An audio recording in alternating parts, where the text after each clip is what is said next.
Good evening, everyone, and welcome to the Brian Crombie Radio Hour on Saga 960. So, where the real estate business is, where rentals are, landlord and tenant issues, and things like that, are all been really topical in the community, in our province, and on my radio show. And so, I wanted to reach out to Kayla Andrade, who is the president of an organization called Ontario Landlords Watch, and has been very prolific in her commenting in social media on a bunch of the issues that are going on right now in the Greater Toronto Area, in Ontario, et cetera. And so I thought it'd be great to check in with Kayla and find out who she is, what this organization is, and what some of their issues are. Kayla, welcome to the show. Thanks for having me. So tell me off the top, if we could, what is Ontario Landlords Watch? So, Ontario Landlords Watch is a Facebook group organization that has come together in 2010 on the basis of a municipal policy, such as water billing. And then we came together to discuss other issues, such as issues with the Residential Tenancy Act and the Landlord and Tenant Board. That has now manifest into a group where landlords can ask questions and get support from other community leaders in the real estate industry, as well as each other, and help them navigate this crazy world of real estate here in Ontario. So that's how we started getting into Ontario Landlords Watch, and I've been a landlord since the age of 18. So I've taken my years of experience to share with the community, and know that the small landlords in Ontario are not properly have a good voice out there. So I've done whatever I can to make sure that we have that voice, and I can share the other landlords' voices for them on any platform that I get on. And you're vice president with Boardwalk Property Management, correct? So I used to be a property management company back in, I think usually the COVID. I think we got bored and opened up a property management, but my goal was always to teach our landlords how to be good landlords, not do it for them, but more help guide them through the process and help them to avoid disastrous situations. And sometimes that's just about getting the education to them. So education is key to making sure that they are running a successful property management real estate business. Okay, so the reason why I reached out was because there was an article in Newsweek about Argentina getting rid of rent control and that housing supply skyrocketed after that. And your comment was, when will Ontario's leaders wake up and follow Argentina's lead? Tell me a little bit about the article and why the comment that you made. Well, I think we're seeing a lot of articles coming out from many parts of the world talking about they either are getting rid of rent control, they got rid of rent control just on new builds. We look at what the average rent increase is right across on Canada. It's different. Some provinces are introducing rent control, and we have many articles out there about talking about how rent control is the problem to this housing affordability and the housing supply. So this is why when you look at what the Ford government has done, and they decided to remove rent control on new builds, and a lot of us were like, yay, that's great, but one flick of a pen and you got rent control back on those type of rental units. So you kind of want to be cautious building, knowing that that rent control can come back to you. But what we have to look at is that 2.5% increase lately. It's not enough to help these investors who are providing a service to the community, a very important service. It's not enough to keep up with the owner's rising cost in order for them to sustain the building. And it's not just, as you know, a lot of people think that landlords are getting rich. No, we have to put work into our rental unit. It's not just, hey, here's a rental unit, you get to pay off my mortgage. There's a service that these landlords provide. So when we look at what rent control has done throughout the landlord and tenant board, we wonder, is rent control a major factor? And it is. So if you can see many articles out there with rent evictions, and it's like, okay, well, why is that landlord wanting to do a rent eviction? Why does the landlord want to move into that unit for their own personal use? Why is the landlord, trying to get the tenant to move out through small, minor issues? Because of the fact that everything has increased to the owner, and there's no way for them to have a good solid background to increase the rent on those tenants to cover that type of to cover the increases that have been heavily put down onto the owner from property taxes, insurance, utilities. It's all increasing at a rate that is far beyond that 2.5% increase that the landlords do. So this is why they're starting to use certain residential and tenancy act sections to help them move tenants along in order to make it a little bit more of a profitable business. Because if they're not profiting, they're now selling. They're selling it to people who want to move into it. And those owners are now investing in other parts of Canada and other parts of the world, especially in the United States right now. You said a couple of minutes ago that you're worried that rent controls, or landlords are worried that rent controls could come back with, the one stroke of a pen. Has that ever happened before? Is there a precedent that says that rent controls can come or go based on a stroke of a pen to change of a party in power? Well, we had a stroke of a pen to put a cap of 2.5%. So it's always very, and if you look at what our recent articles have came out regarding our homeless, and we have well over 230,000 people just in Ontario considered to be homeless, what is going to happen from our elected officials? They're looking for very creative ways in order to either keep people housed, to get more shelters, or to get more supply. But instead, they're creating housing policies that are doing the exact opposite. Just like Hamilton in Ottawa, they're trying to create residential eviction bans. So not only are they just now stepping into provincial territory, they're now coming up with their own bylaws preventing people from doing a rent eviction in order to A, keep the place safe, or B, to remove a tenant from the property in order to make modifications to the rental in order to gain more units. So they want more supply, but they're now allowing municipalities to create policies or bylaws that impact our ability to provide that supply.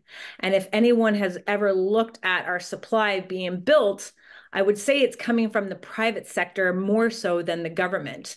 We have a 10 to 22 year wait list for government housing. And can our taxpayers really take the brunt of providing affordable housing or supportive housing where we have to build it, manage it, maintain it, subsidize it? That's on the backs of the taxpayers. Or do we really want to work with the private industry in order for them to create that supply and help the investor sustain that supply and also provide the necessary supply that we need for the people who need it the most? Because not everyone, they think that everyone could be a homeowner. You can't. Not everyone's going to be a homeowner. They may not have the job, they may not have the credit, they may not have the down payment. We have to clearly think that there is people in Canada that are going to be stuck in that rental market forever, but things have to be considered fair and balanced. Because I know with the way that the current market rents are, where people are staying for such a long time in their rental unit, when you give them a 2.5% increase, they literally go, that's it. They laugh at it. They absolutely laugh because it's literally sometimes pocket change for them. So I'm told that in one building, you can have some places rented at twice the rental rate as someone next door in the same size unit, one that has been, numerous times increased up to market rents because people left and you are able to bring in new people versus the one next door that someone has stayed in and so therefore was subject to rent control. Is that actually possible?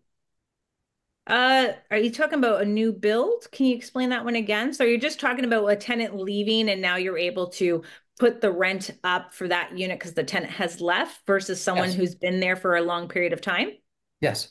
So yes, so that is the fact that we don't have rent control in between tenancies. They have tenant activists who are trying to encourage our elected officials to put rent control on rental units in between tenancies, and that will be the death of the rental property industry in this province if that ever gets done.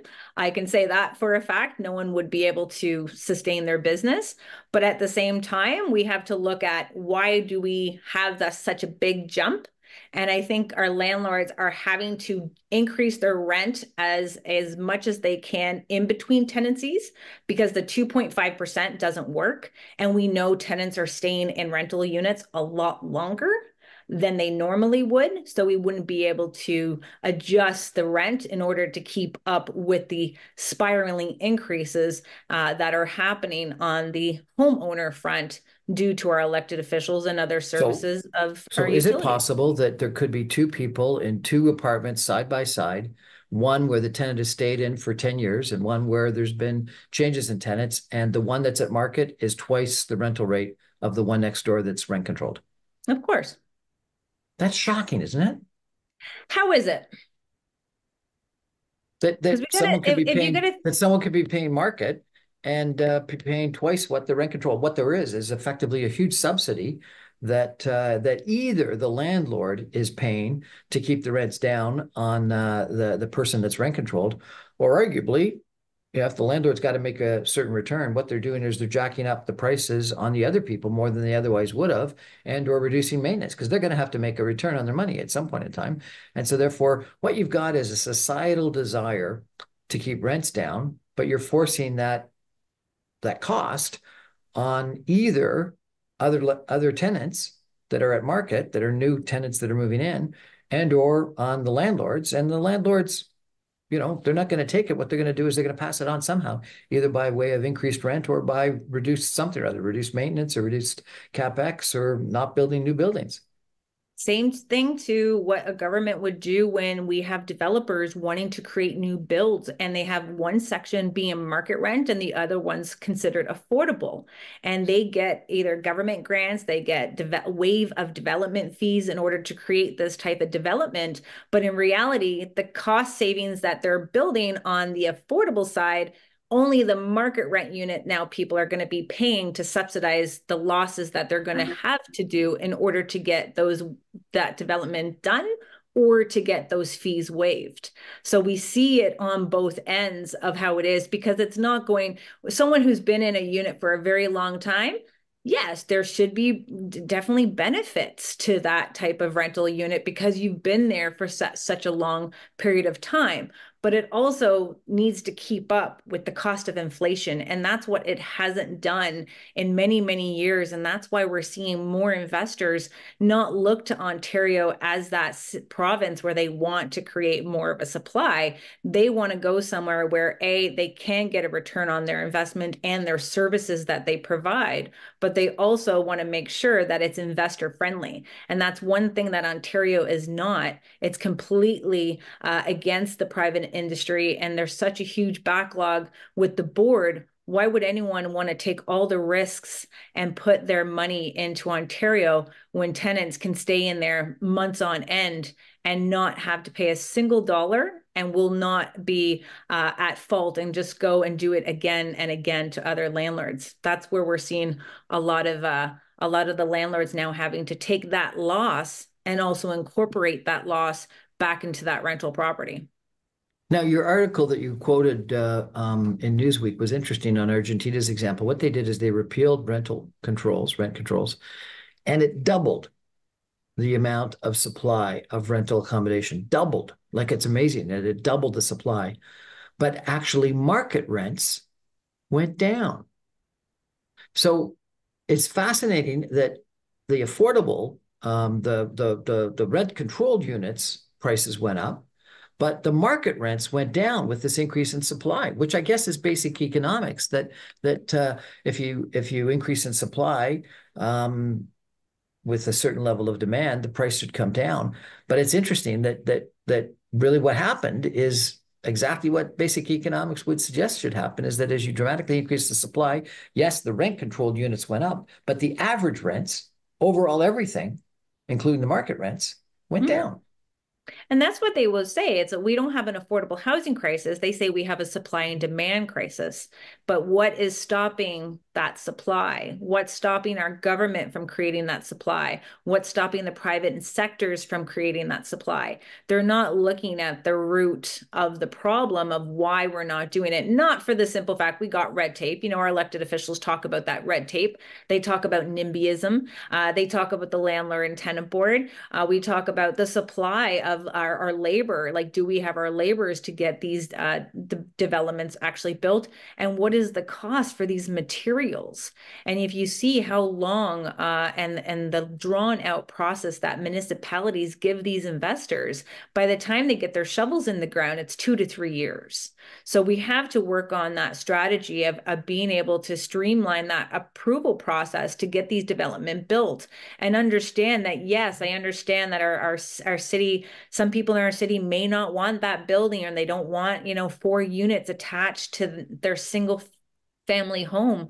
But I bet you they don't want another tent encampment in their backyard. And that's what we're now seeing as a form of housing, is a tent encampments. We now are permanent structures in Waterloo. Hamilton is now talking about an outdoor permanent structure as a temporary thing. And half of the time, it's not temporary. It's literally them putting a band-aid on a bullet wound. And how much money are we actually losing by throwing it at the temporary issues, and instead of focusing the savings that we can use by putting it towards long-term tenancy solutions versus these band-aids that they've been doing for such a long time?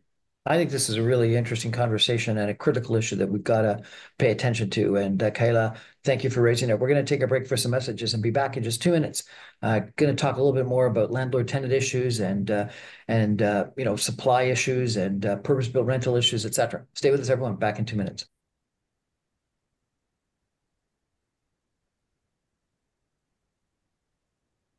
Welcome back, everyone, to the Brian Crombie Radio Hour on Saga 960. My guest tonight is Kayla Andrade, who is the president of the Ontario Landlords Watch Organization.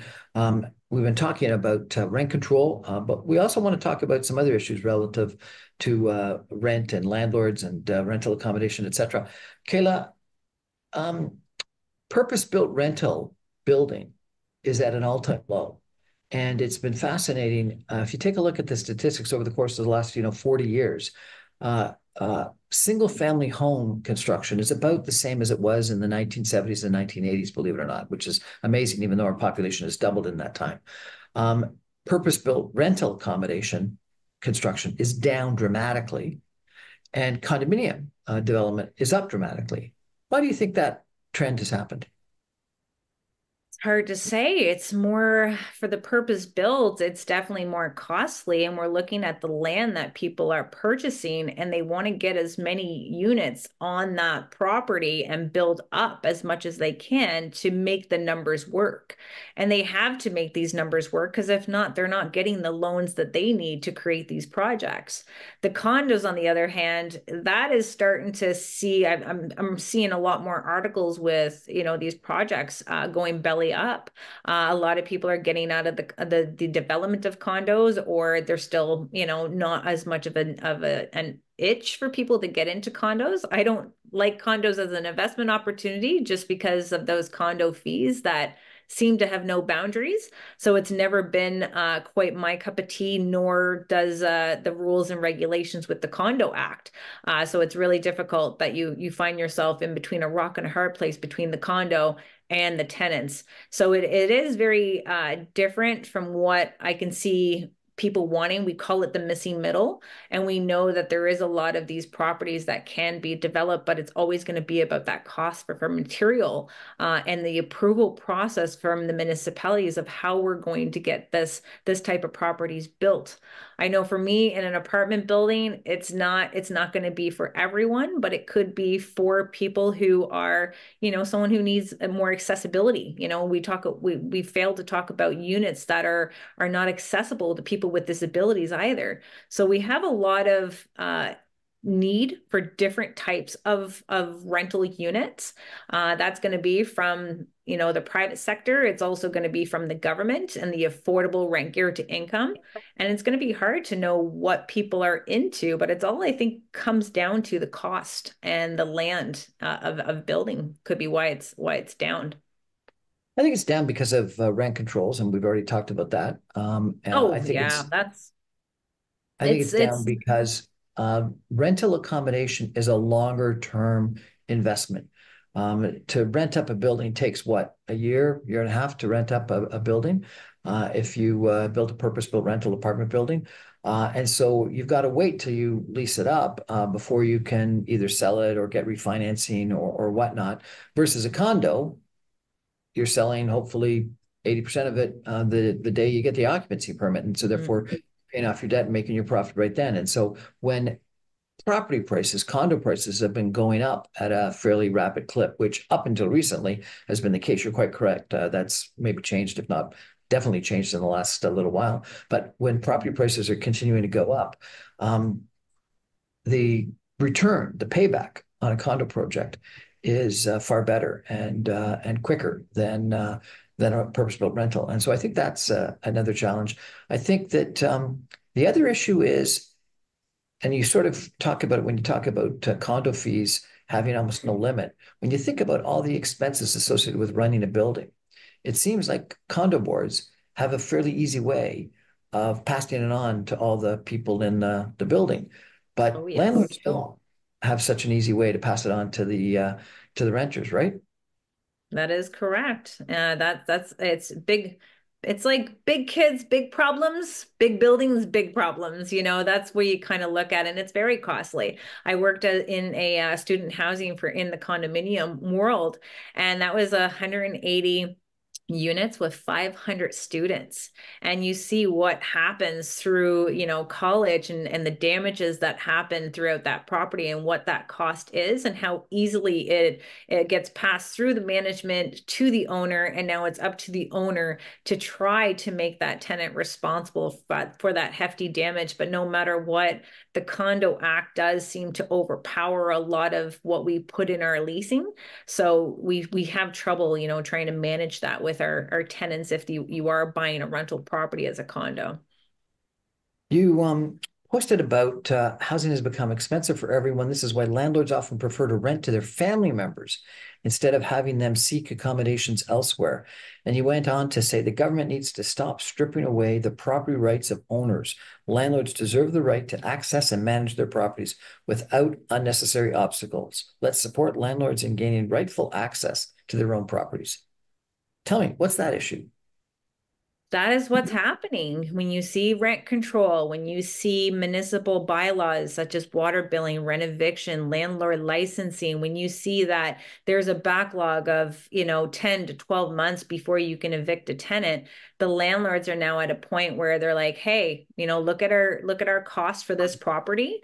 Can we sell it? If we can't sell it to an owner occupier, it might be just best to take our child who is renting elsewhere and put them into the rental unit because they just have to stay there for a minimum of a year in order to gain access back to that rental property. So where they can get that unit now fixed up, re-rent it, if not sold. And that's what we're seeing a lot of it happening where they stay for the year, they do fix it up and they do sell it because they do know that there is better investment opportunities elsewhere in Ontario.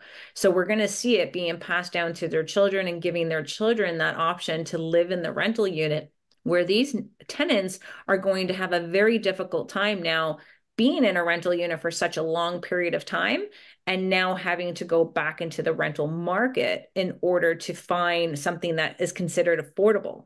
Now, when you think about the rights and stripping of landlords, it's that we have a lot of different rules and regulations that were put in place for landlords that one, you now have to inform the landlord and tenant board if they have served their N12 applications to any of the tenants in the last 2 years. So if you've done it twice, like you're supposed to inform the landlord and tenant board how often you've done this. There's now also new rules and regulations. They've now taken the fine to doing unlawful evictions from $50,000 to $100,000 for an individual, and from a corporation from 250,000 fine up to a $500,000 fine for a corporation if they are caught doing unlawful evictions. So for us to have rules and processes in place to say, we've given the tenant 60 days notice, we've given the tenant 1 month's compensation, I'm signing an affidavit that I am living in this rental unit, I should be able to file that to the landlord and tenant board, and the tenants have up to 2 years to go back at the landlord to say, no, you didn't move into it. I found out that you re-rented it back out or you sold it, whatever. They have up to 2 years to bring the landlord to the landlord and tenant board. Now, if we know that a tenant has that type of, options, and there's such hefty fines for landlords who are caught doing unlawful evictions, why are we backlogging the landlord and tenant board with N12 applications when the landlords are selling their property or want to move their kids into the rental property? And now taxpayers are having to pay a lot more money to the landlord and tenant board to hire these adjudicators to handle this type of workload. They also are impacting our ability as investors to have availability at the landlord and tenant board to deal with non-payment of rent applications, or to deal with tenants who are ruining the enjoyment of others or are causing a safety issue.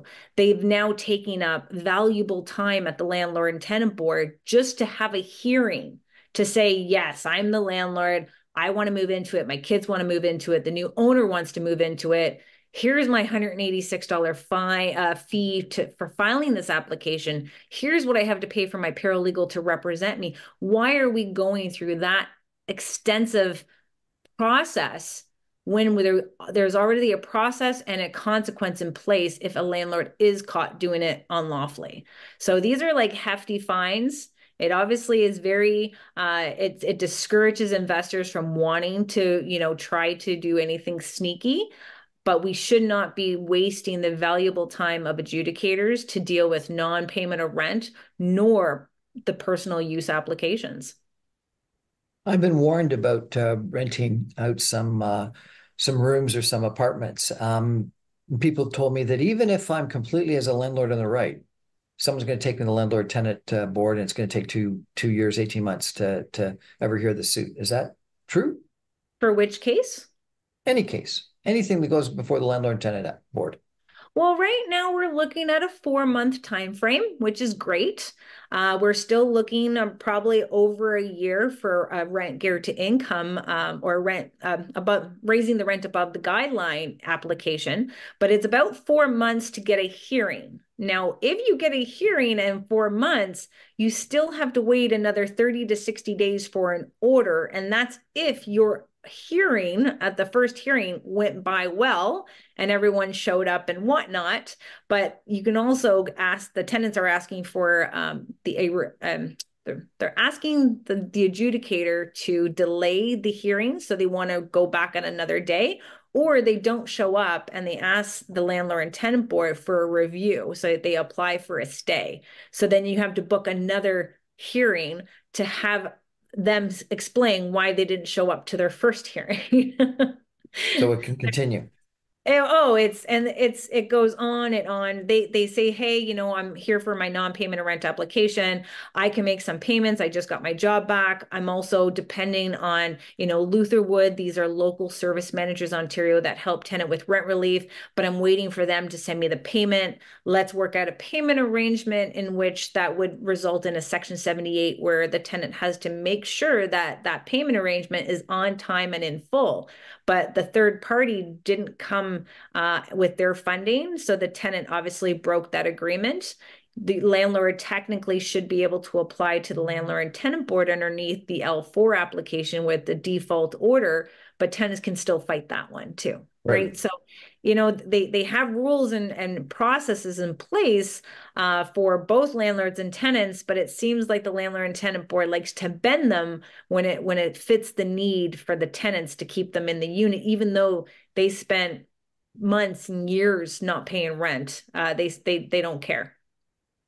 We're going to take a break for some messages. And when I come back, I'm going to ask Kayla to switch sides and take the tenant's attitude and tell me why some of these issues are popular with governments, popular with tenants, why they might make economic sense. Stay with us, everyone. Back in 2 minutes. We're talking about landlord-tenant issues tonight, primarily rent controls, but all the other issues associated with landlord-tenant issues, because lots of us are thinking about renting these days and or being a rentor. Stay with us, everyone. Back in two. Yep.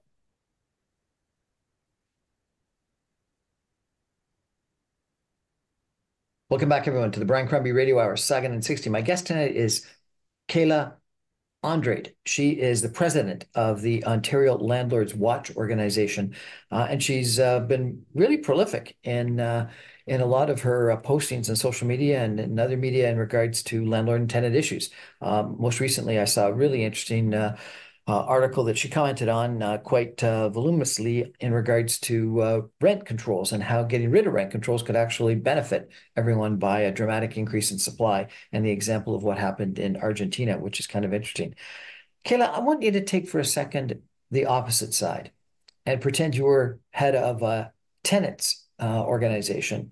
Why would you argue that rent controls are the right thing? And don't just give me the political or the populist point of view. Why economically you think it's the right thing to have? Well, when I was a tenant at one time, so I should be able to put this hat on really easily because it's also about the influence that our tenant unions are having on our tenants. So it's what they're hearing from these tenant unions and who's supporting these tenant unions. CUPE just donated $5,000 to the tenant union that is a part of this rent strike movement that is in Toronto, and telling our tenants not to pay rent. I'm not too sure why they're doing it because it's putting them on a very dangerous path of not paying rent and now giving that landlord a reason to be able to evict them. But in order to think that they're going to be able to hold their rent at a certain rate in order to help them manage their finances better, I can't see why they think it's going to be a good idea. Like they really do depend on our elected officials to keep providing government funded properties, taxpayer funded properties. They're looking for more supportive housing. They're looking for more rent geared to income housing. But unfortunately, between our messaging that comes from media or our messaging coming from our elected officials, they have the tenants making it look like it's the greedy landlords or it's the private sector that is driving up this rental cost without highlighting what elected officials have done in the recent years to the private owner in retaliation, understanding why the rents have increased. So it's really hard to kind of put that in there. I just want to make sure that our tenants understand that what a private owner has to what their responsibilities are, and it's not just that you're subsidizing the landlord's mortgage, that there is more to owning a property. And I wish that more tenants knew what it was like owning a property before they came out expecting landlords to hold them at a very affordable low rent, even though tenants can increase their rent or have more people living in their units. Landlords can't ask for more rent either, and more utilities are being used. So we have to look for a fair and balanced approach for both parties, and we go back to that supply and demand. And if we can get more of the barriers that prevent the private sector from not being able to create that supply or stop them from leaving the province and taking their funds with them, we could see a light at the end of the tunnel to keep things a little bit more balanced. But if you don't have that supply, and we have a lot more people moving into Ontario and even Canada than we have room for, the worst is yet to come for this housing crisis. The worst is yet to come. Seriously? I think so. I think if What you look at how many people are coming as temporary, I just had a rental unit in Cambridge listed for 1850 plus utilities. We had some prospective tenants that came. They wanted to rent the unit. They said there was going to be four of them. They took the application, but before they left the property, they asked if I could allow them to have a fifth person inside of their unit. And I said, you know what? It's a bylaw where I can only have two adults per bedroom. This is only a two-bedroom, so maximum four people.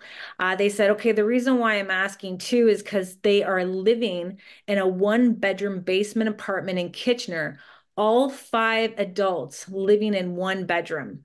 And their lease is not with the landlord, it's actually with the tenants who reside upstairs. So they don't really have a lot of protection, but they also have put themselves in an uncomfortable situation because they just arrived here in September and they now work at a hotel. All of them work at the hotel. and they are now struggling now to find accommodations that fit their budget, and now they find themselves in a hoarder situation where it's overcrowding and there's no support that's available to them. And this is not the only person I know of who are now like packed in like sardines in a can. We have, the number of over 230,000 people being homeless right now. That is not even covering the people who are camping in with family or couch surfing, or the people that just go unaccounted for. What is the solution to our housing crisis in Ontario, do you think? I always said that this housing crisis is like an iceberg. Our elected officials are looking on top. I like to see what's going on at the bottom. We have to look at who our players are in this industry. What are their barriers, such as the landlords. Our number one barrier is bad housing policy. It's bad housing policies, it's municipal government not being able to allow these approvals to get things built fast enough before the cost ends up increasing for that developer. We have to look at our rent control and how is that fair? Like, we should be looking at different they're painting everything with the same brush. So if we have a property that has utilities all included versus a property that has plus utilities, or we have a property that's condos, why is everyone still being charged that same or allowed to increase the rent when utilities just increased? We should be able to have a different structure. If there is rent control, it has to be structured to the type of property in order to cover the increases of it. We should be allowing landlords to increase the rent. If a tenant allows another person to come into that rental unit, the rents should be allowed. The tenant just gained another income. We should be able to increase the rent in order to cover the utilities that would be used by that in particular person. So it's going to be really hard to sit down, but the task force that was created at the provincial level, they just look at development, development, development. We need to have a task force that is highlighting the housing policies from all levels of government. And that's what's happening. We do have three levels of government with their hands in the kitchen, and everything is just getting burnt because they're all playing tug of war with this issue. And even though the province could do something great, the municipality just did something that will counteract what the province just did. So we need to know who our bosses are, but a lot of people say less government. Less government is anything the government sometimes touches, it gets too complicated. And we should be able to have it almost contract like commercial properties, but we do need to have that flexibility. You want us to build, but they don't give us the tools to keep building. So there's a new Labour government in the UK, which is interesting because it's a left-wing, government. And what they've said is the problem is local city municipal zoning rules, and they've put in place national rules that override a whole bunch of the local rules that allow the local municipalities to restrict development. And they're saying their biggest negative about their economy right now is lack of housing and housing affordability and lack of supply. And they're really taking away a lot of regulations and red tape to make it easier for people to develop and overriding the interests and the point of view and the rules and laws and bylaws of local Well, municipalities. What do you think of here's that? Is that an the right strategy or not? Here's an example. We have like a triplex. It has the ability to put a fourplex on that property. Are we going to get allowed to do that? Right. Sometimes we're going maximum 3 units, maximum 4 units, what that process looks like. Then they have stipulations of parking. If you don't have enough parking, we're not going to approve this project. But at the same time, if an owner can't provide a parking spot, then he's going to be catering to a tenant that doesn't have a car, the ones that can't afford a car, or someone who uses public transit. So they almost stop a project from happening just because of parking. They're stopping projects from happening because there's not enough green space. Like the way that they choose and pick and choose, and how much money are we spending for our developers or our owners to dispute what the municipalities have done and bring their case in front of the land tribunal to dispute what the city has done and and now we're spending money to have someone represent the city to deal with that case.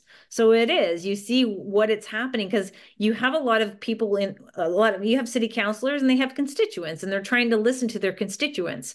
But when they feel that if they go against what their majority of their constituents want, it's going to cost them in the next election. And this is what has happened through time and time again with every election that comes. They're afraid it's going to cost them their seat. They're playing politics in the housing industry and what needs to get done.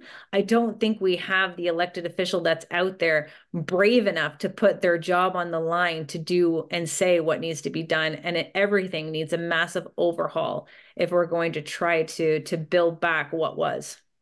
But then you posted as well on your LinkedIn page that it's important to be involved in politics, and you posted about going to political events. Is that consistent with that argument that there's no I'm brave trying to get politicians out more there? people.